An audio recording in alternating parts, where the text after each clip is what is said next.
দেবাংশু কোত্থেকে উঠে এসছে? Social media, Facebook. যারা ভালো কাজ করছে তারা দলে স্বীকৃতি পাবেন, দল অনুবীক্ষণ যন্ত্র দিয়ে চিহ্নিত করে আপনাদের বসাবে।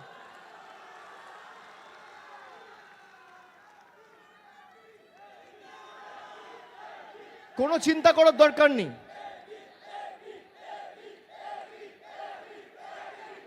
এখানে আমি শ্রীপর্ণাকে দেখতে পাচ্ছি।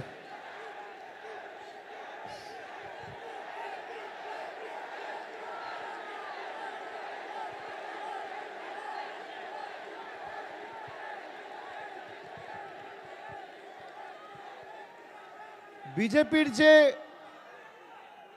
অভিসন্ধি, বিজেপির যে মিথ্যের চক্রান্ত, ষড়যন্ত্রের বেড়াজাল, সেটা আপনাদের ভাঙতে হবে, এক্সপোজ আপনাদের করতে হবে। দেখুন, আমি যদি একটা ছোট্ট ঘটনা বলি, যেমন আরজি করের সময় সিপিএম বিজেপি মিলিয়ে যে সমস্ত খবর রটালো, সংবাদ মাধ্যম পরে দেখিয়েছে, আগে সোশ্যাল মিডিয়াতে রটিয়েছে। সরাসরি নজর রাখবো অভিষেক বন্দ্যোপাধ্যায়, তিনি ডিজিটাল যোদ্ধাদের উদ্দেশ্যে কি বার্তা দিচ্ছেন শুনুন। যারা ভোট দিয়ে দেশের প্রধানমন্ত্রী নির্বাচিত করেছে তারা অবৈধ, আর দেশের প্রধানমন্ত্রী বৈধ। আমরা যদি সবাই অবৈধ হই, তাহলে দিল্লিতে বসে যে দেশ চালাচ্ছে সেও অবৈধ। তাদের যুক্তিতেই তো তারা অবৈধ। মানুষ ভোট দিয়ে তাদের নির্বাচিত করেছে। দেশের স্বরাষ্ট্রমন্ত্রী অবৈধ, প্রতিরক্ষা মন্ত্রী অবৈধ, রাষ্ট্রপতি অবৈধ। কেন? এই সাংসদরা রাষ্ট্রপতি নির্বাচিত করে। রাজ্যপাল অবৈধ, সব অবৈধ। মানুষ অবৈধ আর বিজেপির নেতারা বৈধ।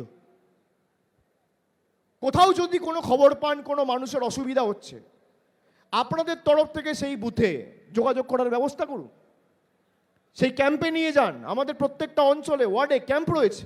আপনাদের কাছে ফোন রয়েছে সবার, ফোনই তো আপনাদের অস্ত্র। রবীন্দ্রনাথ ঠাকুরের পুরো নামই জানে না, তার জন্মস্থান জানে না। মানুষকে এগুলো বলতে হবে, বোঝাতে হবে।